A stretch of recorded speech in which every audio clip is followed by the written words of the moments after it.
नमस्कार, स्वागत है आप सभी का रास राठौर एजुकेशन में और मैं हूं आपका अपना राठौर सर। तो साथियों, ये जो फिगर ऑफ स्पीच आप जो देख रहे हैं ये बेहद महत्वपूर्ण है आप सबों के लिए और प्रत्येक एग्जामिनेशन में कम से कम 4-5 मार्क्स के तो आ ही जाते हैं। डिपेंड करेगा नंबर ऑफ क्वेश्चंस पर। तो साथियों, नंबर ऑफ क्वेश्चंस जो भी है हम उसको जैसे 80 नंबर का यदि बीपीएससी में आ रहा है तो उसमें कम से कम 4 से 5 नंबर का फिगर ऑफ स्पीच से क्वेश्चन आना ही आना है।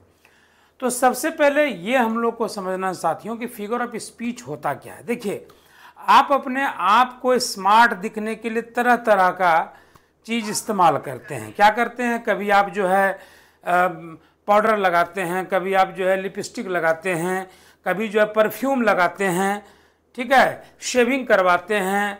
लड़कियां तो पता नहीं क्या क्या मतलब बहुत सारा मेकअप करती हैं अपने आप को मतलब सुंदर दिखने के लिए।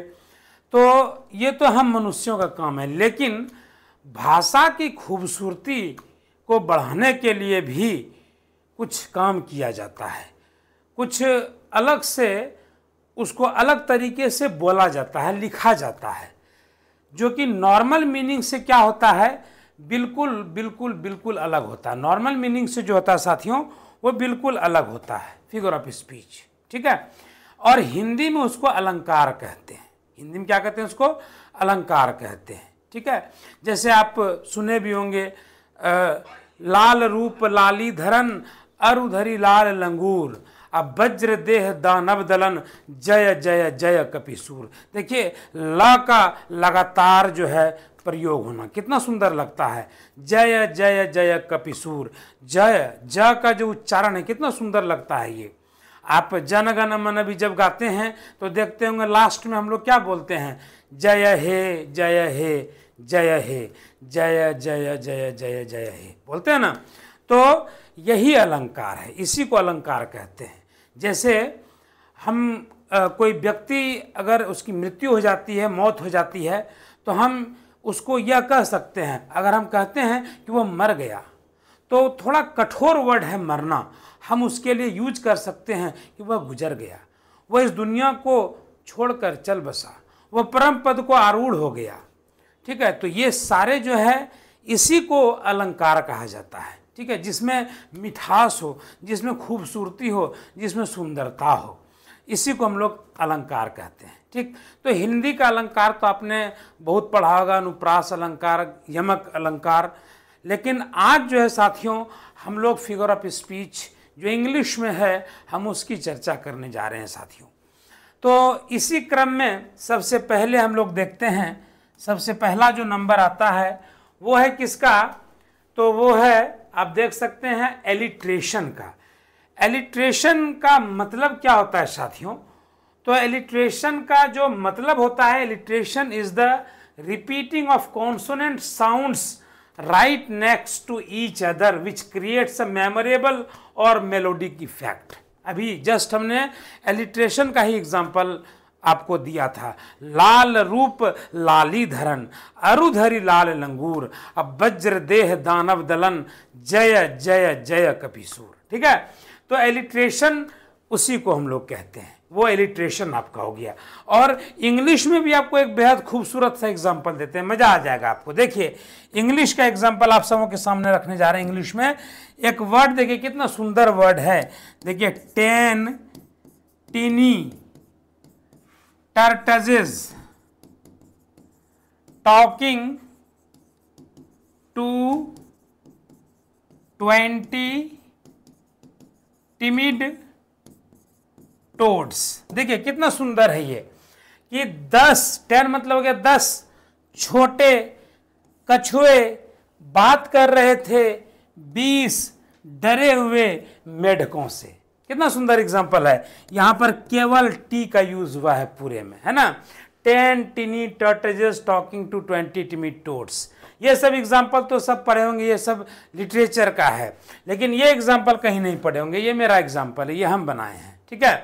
10 teeny turtles talking to 20 timid toads मतलब 10 छोटे कछुए बात कर रहे थे 20 डरे हुए मेढकों से, ठीक है। तो बहुत सुंदर एग्जाम्पल है और उम्मीद है कि आपको ये समझ में आ भी गया होगा एलिट्रेशन किसको कहते हैं। देखिए इसमें रिपीटिंग है, रिपीट है ये टी का। देखिए रिपीटेशन आपको दिख रहा होगा, यहाँ भी टी, यहाँ भी टी, यहाँ भी टी, यहाँ भी टी। देखिए पूरे में टी का रिपीटेशन है। जय हे, जय हे, जय हे, जय जय जय जय है किसका रिपीटेशन है? ज का। तो उसी को हम लोग कहते हैं एलिट्रेशन। तो उम्मीद है कि आपको ये बहुत अच्छे से समझ में आ गया होगा। चलिए साथियों नेक्स्ट देखते हैं एंटीथेसिस। देखिए एंटीथेसिस जो है ना, वो एंटीथेसिस और ऑक्सीमोरॉन ये दोनों में बहुत ही महीन डिफरेंस है, आपको ये समझना पड़ेगा। ठीक है, हमको तीसरा नंबर पर ऑक्सीमोरॉन देना चाहिए था, लेकिन कोई बात नहीं, हम इसको समझा देते हैं कि एंटीथेसिस और ऑक्सीमोरॉन में क्या अंतर है वो आपको हम बता देते हैं। ठीक है, जैसे साथियों आपने एक डायलॉग सुना होगा, ठीक है, कि अनारकली दुनिया तुम्हें जीने नहीं देगी और मैं तुम्हें मरने नहीं दूंगा। सुना ना? कौन मूवी का है? आपको मूवी का नाम जरूर याद होगा। ठीक, तो एंटीथेसिस इसी को कहते हैं। ठीक है, उसी को क्या कहते हैं हम लोग? एंटीथेसिस कहते हैं। लेकिन ऑक्सीमोरॉन जो है, जैसे बोलेंगे कि वह बहुत बुरा नहीं है, मतलब अच्छा है। एंटीथेसिस में जो है दो अपोजिट, जो जैसे रिच और पुअर दोनों एक दूसरे का अपोजिट है, दोनों एक ही जगह पर इस्तेमाल हो जाएगा। यही थोड़ा सा अंतर है इसमें, एंटीथेसिस में और ऑक्सीमोरॉन में। देखिए इसका परिभाषा क्या है कि antithesis is a literary technique that places opposite things और ideas next to one another in order to draw out their contrast. ये है, देखिए कितना व्यू है, कितना देर लोग देख रहे हैं, एक आध वो है कि नहीं।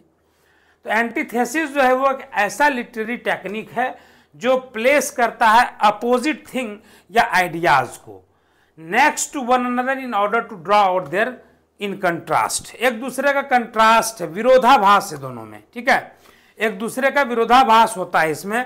जैसे अभी बोले ना कि दुनिया तुम्हें जीने नहीं देगी और मैं तुम्हें मरने नहीं दूंगा, तो जीना का कंट्रास्ट क्या हो गया? मरना। तो ये एंटीथेसिस का एग्जाम्पल हो गया साथियों।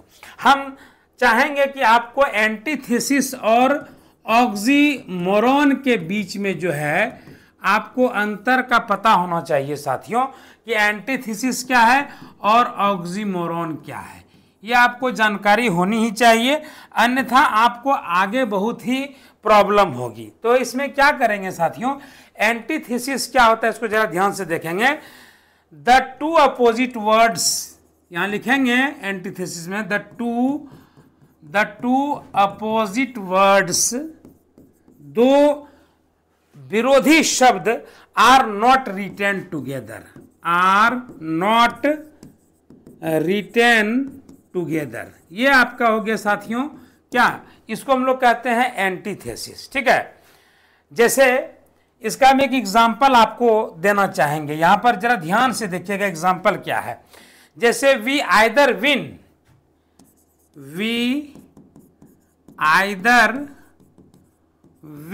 It all, we either win it all या or lose everything, or lose everything. देखिए कितना सुंदर लाइन है कि we either win it all, कि हम लोग या तो पूरी तरह जीत जाते हैं या पूरी तरह हार जाते हैं। यहां देखिए ये आपको ध्यान देना होगा कि ये जो विन और लूज है साथियों, यहां देखिए विन और यहां पर लूज शब्द का भी प्रयोग किया है, दोनों एक दूसरे का अपोजिट है। विन का अपोजिट होता है लूज, विन मतलब जीतना, लूज मतलब खो देना। तो we either win it all or lose everything. तो ये एंटीथेसिस का एग्जाम्पल है कि दो अपोजिट वर्ड एक ही जगह पर नहीं लिखा गया। और ऑक्सीमोरॉन में देखिए अभी एक एग्जाम्पल देंगे, आपको ऑक्सीमोरॉन समझ में आ जाएगा एक एग्जाम्पल से। देखिए एग्जाम्पल क्या हमारा, ही वॉज द वाइजेस्ट फूल। देखिए ही वॉज द वाइजेस्ट फूल। अब फूल मतलब क्या है, फूल मतलब हो गया मूर्ख, और वाइज मतलब क्या हो गया, बुद्धिमान। नहीं, तो वह सबसे नहीं बोलते हैं उस सयाना बेवकूफ है, बोलते हैं ना, बोलते हैं सयाना पागल है वो। देखिए सबसे देसला एग्जांपल आपको हम दे रहे हैं, अरे उस सयाना पागल है। तो सयाना पागल है मतलब क्या, कि पागल तो है लेकिन कैसा वाला, तो होशियार वाला पागल है। बोलते हैं ना अरे होशियार पागल है तुम पागल है रे, तुम होशियार पागल है, ऐसे बोलते हैं ना हम लोग। तो वही ऑक्सीमोरन हो गया, होशियार पागल, वाइजेस्ट फुल। वही एकदम आज जान लीजिए, रट लीजिए इस वर्ड को कि तुम भैया सयाना पागल हो, मूर्ख हो, तो ये वाइजेस्ट फुल हो गया यहाँ पर। ठीक है साथियों, तो ऑक्सीमोरन के बारे में हम लोग लिख सकते हैं कि an oxymoron always has two opposite words. इसको लिखेंगे, बहुत सुंदर इसको लिखिएगा, एन ऑक्सीमोरन क्या लिखेंगे, an oxymoron always has two, an oxymoron always has two opposite meaning, two opposite meaning, दो अपोजिट टू अपोजिट वर्ड्स होते हैं एक्चुअली, टू अपोजिट वर्ड्स होते हैं। ठीक है, देखिए two opposite words next to each other, एकदम ठीक बगल में, next to each other. An oxymoron always has two opposite words next to each other. ठीक, तो ही इज नॉट बैड, बोलते हैं ना, ही इज नॉट बैड, यहां देखिए ही इज नॉट बैड। ठीक है, तो ये सब आपका हो गया। चलिए, तो ही वॉज द वाइजेस्ट फूल, ये आपका हो गया साथियों ऑक्सीमोरन। कोई दिक्कत इसमें हमको तो नहीं लगता कि होना चाहिए। ठीक है, अब देखिए नेक्स्ट हम लोग चलते हैं एपोस्ट्रॉफ की ओर। एपोस्ट्रॉफ क्या होता है साथियों, एपोस्ट्रॉफ जो होता है ये किसी को संबोधन होता है। ठीक है, जैसे apostrophe as a figure of speech is when a character addresses someone or something that isn't present or cannot respond. मतलब वैसा कैरेक्टर को जिसको हम एड्रेस करते हैं, संबोधित करते हैं। ठीक है, संबोधित करते हैं और वो रिस्पॉन्ड नहीं कर सकता है। ठीक है, या तो वो मौजूद नहीं है या उसका अस्तित्व ही नहीं है इस दुनिया में। ठीक है, और वो रिस्पॉन्ड भी नहीं कर सकता। जैसे हम बोलेंगे hello darkness, I am just coming to see you. ए डार्कनेस, ए अंधेरे, मैं तुमसे मिलने आ रहा हूं। तो अंधेरा से आप मिल सकते हैं? आप अंधेरे से मिल नहीं सकते। आप बात कर सकते हैं उससे? नहीं बात कर सकते हैं। ठीक है, तो वो आपका क्या हो गया साथियों, वो आपका हो गया एपोस्ट्रॉफ। जैसे यहां पर देखिए एग्जांपल है, O Romeo, Romeo wherefore art the Romeo. O Romeo कहां हो तुम, है ना, कहां हो तुम, कहां चले गए हो तुम रोमियो। तो ये एग्जांपल हो गया साथियों आपका एपोस्ट्रॉफ का। और अगर हमसे कहिएगा, हमें कहिएगा एग्जांपल देने के लिए, तो हम आपको बताते हैं कि जैसे एग्जांपल होगा हेलो डार्कनेस, हेलो डार्कनेस, बोलते हैं ना हम लोग, hello darkness my old friend, hello darkness my old friend, hello darkness my old friend, I have come to talk to you again. मैं फिर से तुमसे बात करने आया हूं। ए डार्कनेस, है ना, माई ओल्ड फ्रेंड, मेरे पुराने दोस्त हो तुम, मैं फिर से तुमसे बात करने आया हूं। ठीक है, तो hello darkness my old friend, I have come to talk to you. I have यहाँ नीचे लिख दिए, I have come to talk to you. ठीक है, एकदम इस सबको देख जाइए, एग्जाम में आने वाला है ये आपका। नेक्स्ट देखिए साथियों, सर्कमलोक्यूशन, बड़ा सुंदर सर्कमलोक्यूशन है। तो circumlocution is the use of purposely wordy description. You can think of it as talking in circles. मतलब नहीं बोलते हैं घुमा फिरा करके बात को बोलना। ठीक है, घुमा फिरा किसी चीज को बोलना। ठीक, सर, राज सर, आज मेरे साला का भांजा यहां पर आया था, पता चला आपको? भांजा आया था, मेरे साला का भांजा आया था। हाँ, यानी कि किसका बेटा? मेरा बेटा। इसी को कहते हैं क्या सर? इसी के लिए आया वर्ड सर्कमलोक्यूशन। समझे ना, समझ रहे ना? हाँ, घुमा फिरा करके। ठीक है, जैसे बोलते हैं मेरी माँ के पतिदेव आए हैं, तो इसका मतलब किसकी बात कर रहे हैं हम? अपने बाप की बात कर रहे हैं ठीक है, तो इसको सरकमलोक्यूशन कहते हैं। ठीक है, तो इसके लिए अगर हम साथियों, अगर आपको ये डेफिनेशन अगर थोड़ा भारी लग रहा है तो हम इसको हल्का कर देते हैं। देखिए सरकमलोक्यूशन का, इसको आप देख लीजिए, लेकिन हम जो लिखाते हैं बहुत सरल है, ए राउंड अबाउट और इनडायरेक्ट वे ऑफ स्पीकिंग। इसके लिए क्या हो जाएगा, यहां लिख लीजिए आप लोग, ए राउंड अबाउट और indirect way of speaking, indirect way of speaking. ठीक है, ए राउंड अबाउट और इनडायरेक्ट वे ऑफ स्पीकिंग मतलब किसी बात को घुमा घुमा के, गोल गोल घुमा करके बोलना, उसी को क्या कहते हैं, उसको, उसके लिए वर्ड आता है सरकमलोक्यूशन वर्ड आता है साथियों। तो इसका डेफिनेशन यहां पर देखिए, डेफिनेशन तो देख लिया, एग्जाम्पल भी देख लिए। Son of my father's father, हम किसकी बात करें बताइए, सन ऑफ माई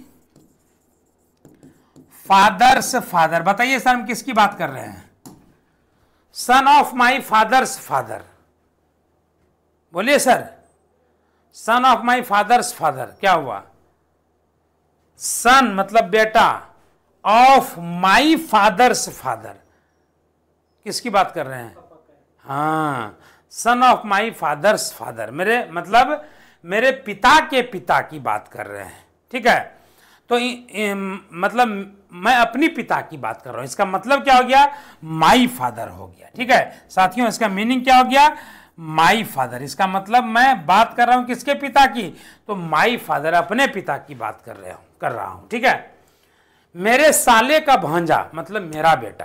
ठीक, तो ये सरकमलोक्यूशन इसी को कहते हैं। ठीक है, उसके बाद नेक्स्ट हम लोग चलते हैं एपिग्राम की तरफ।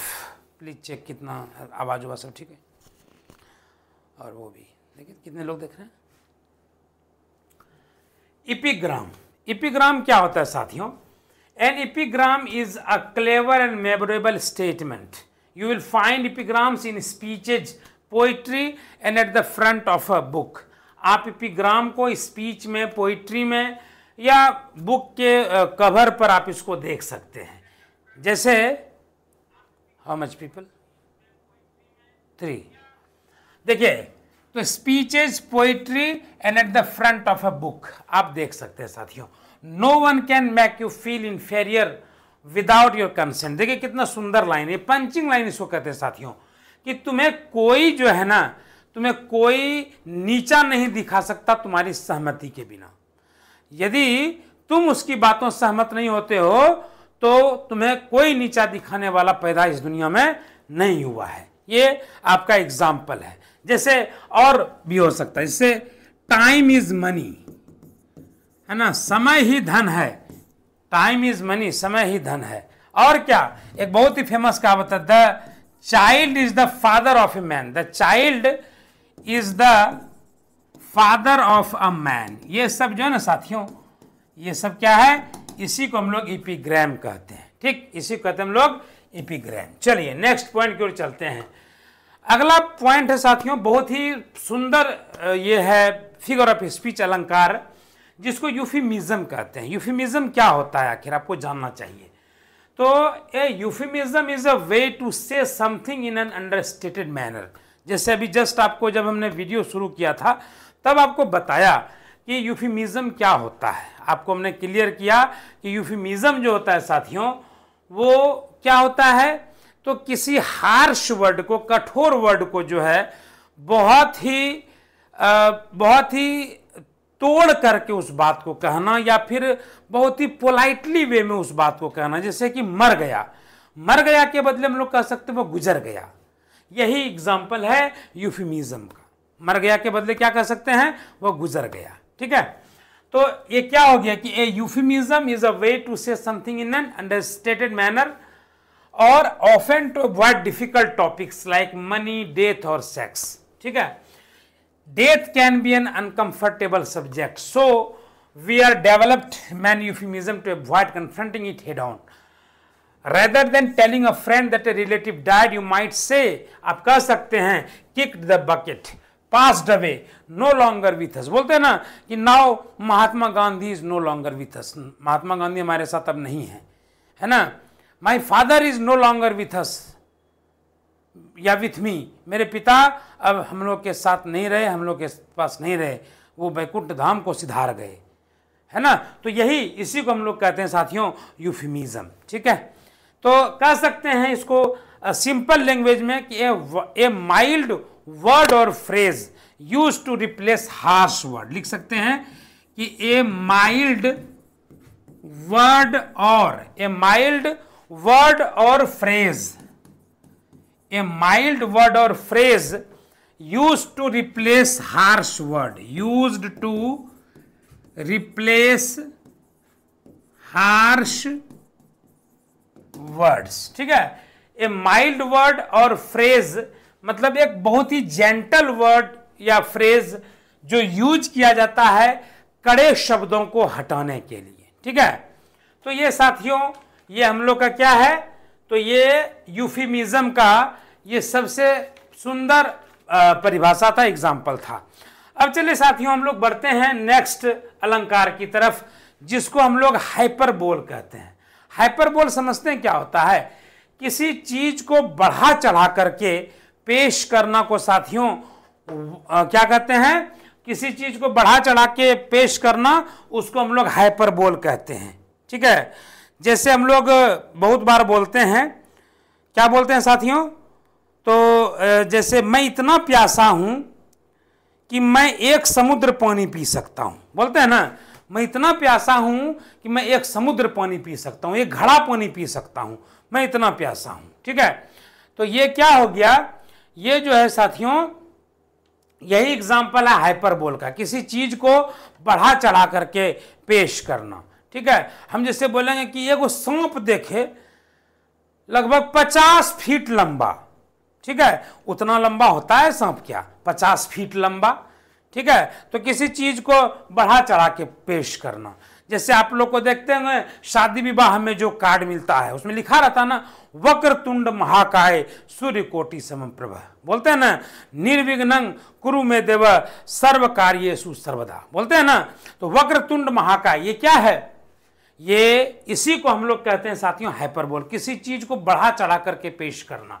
तो hyperbole is a deliberate exaggeration that added emphasis, urgency और excitement to a statement. If I don't eat soon, अरे जल्दी बोलते हैं हम लोग, घर जाते हैं, अरे जल्दी खाना दो नहीं तो भूख से मर जाएंगे, अरे मरोगे तो नहीं ही, लेकिन उसको बढ़ा चढ़ा करके पेश करना, ठीक है।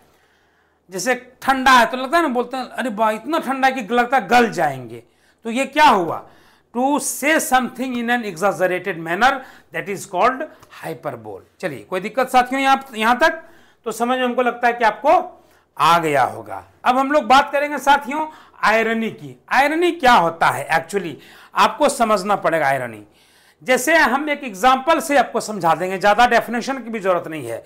A pilot has a fear of height. अब देखिए a pilot has a fear of height, मतलब पायलट और उसको ऊंचाई से डर। अब बताइए ये कितना हास्यास्पद सिचुएशन हो गया, अपोजिट सिचुएशन हो गया कि पायलट बने हो भैया, उड़ना तुमका आकाश में ही है, और डर किससे है, ऊंचाई से डर है। इसी को आयरनी कहते हैं। तो हमको लगता है कि ज्यादा एग्जांपल देने की जरूरत ही नहीं है, ठीक है। तो इसको कह सकते हैं कि व्हेन इवेंट्स, है ना, इसको सरल भाषा में कहेंगे कि when events or words are the opposite of the situation what is expected, that is called irony. उसी को हम लोग क्या कहते हैं साथियों, उसको हम लोग आयरनी कहते हैं, ठीक है। जैसे हम टाइटैनिक का एग्जांपल भी दे सकते हैं कि ऐसा दावा किया जाता था कि टाइटैनिक कभी नहीं डूबेगा, लेकिन ये पहले ही दिन डूबा। ये आयरनी है, इसी को आयरनी कहते हैं कि जिसका एक्सपेक्टेशन ना हो, जिसकी उम्मीद ना हो, उसको हम लोग क्या कहते हैं साथियों, उसको हम लोग कहते हैं आयरनी। चलिए नेक्स्ट हम लोग चलते हैं, आयरनी के बाद साथियों लिटोट्स की ओर चलते हैं। लिटोट्स क्या होता है, देखिएगा लिटोट्स, इसमें डबल निगेटिव होता है साथियों, और कहते हैं ना कि माइनस और माइनस क्या होता है, minus minus is equal two plus होता है, ठीक। तो माइनस माइनस हो गया प्लस। तो जैसे इसमें क्या हो जाएगा, his singing is not bad, क्या हो जाएगा, लिटोट्स का एग्जाम्पल है, his singing is not bad. Not bad मतलब गुड, नॉट बैड का मतलब क्या हो गया, गुड। यहां पर नॉट भी निगेटिव और बैड भी निगेटिव, लेकिन निगेटिव निगेटिव मिलके क्या बन गया, positive. His singing is not bad मतलब उसका सिंगिंग खराब नहीं है, मतलब अच्छा है, ठीक है। तो दो निगेटिव वर्ड मिलके पॉजिटिव हो गया। जैसे सी इज नॉट अनकाइंड, लिख सकते हैं ना कि सी इज नॉट अनकाइंड, वह जो है अनकाइंड नहीं है, इसका मतलब वो काइंड है, काइंड है मतलब दयालु है। जैसे और लिख सकते हैं, his cooking is not terrible, बोल सकते हैं ना साथियों, his cooking is not terrible, बोलते हैं हम लोग, his cooking is not terrible, ठीक है। His cooking is not terrible मतलब उसका कुकिंग जो है ना वो बड़ा ही सुंदर है, बड़ा ही अच्छा है कुकिंग उसका। तो ये सारे एग्जाम्पल्स जो है साथियों वो लिटोट्स के हैं। अब देखिए मेटाफर, मेटाफर क्या होता है साथियों, direct comparison between two object, उसको हम लोग मेटाफर कहते हैं। मतलब दो ऑब्जेक्ट के बीच में सीधी तुलना, उसको हम लोग, जैसे कि SC Bose was lion in the battle, SC Bose was lion in the battle, battle मतलब युद्ध। सुभाष चंद्र बोस जो थे वो शेर थे, युद्ध में शेर थे। क्या वो सचमुच में शेर थे? नहीं ना, आदमी थे, लेकिन तुलना किससे की? शेर से। और शेर कैसा होता है? बहादुर होता है। तो बहादुरी का प्रतीक दिए किनको? एससी बोस को। यहाँ लायन, इसी को मेटाफर कहते हैं। यही सीधा तुलना हुआ, सुभाष चंद्र बोस का तुलना सीधे तौर पर किससे किए? लाइक से। और यही तुलना अगर कैसे करते हैं? लाइक या एज का यूज करके। जैसे Subhash Chandra Bose was like a lion in the battle, उस कंडीशन में ये सिमिली कहलाता, मेटाफर नहीं, तब वो सिमिली। इनडायरेक्ट कंपैरिजन, दो ऑब्जेक्ट के बीच के इनडायरेक्ट कंपैरिजन को कहते हैं सिमिली, और डायरेक्ट कंपैरिजन कहते हैं मेटाफर।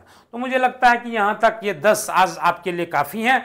और इसी तरह से आज समझ लीजिए कि जर्नी जो है बीपीएससी एग्जामिनेशन का जर्नी प्रारंभ हो चुका है।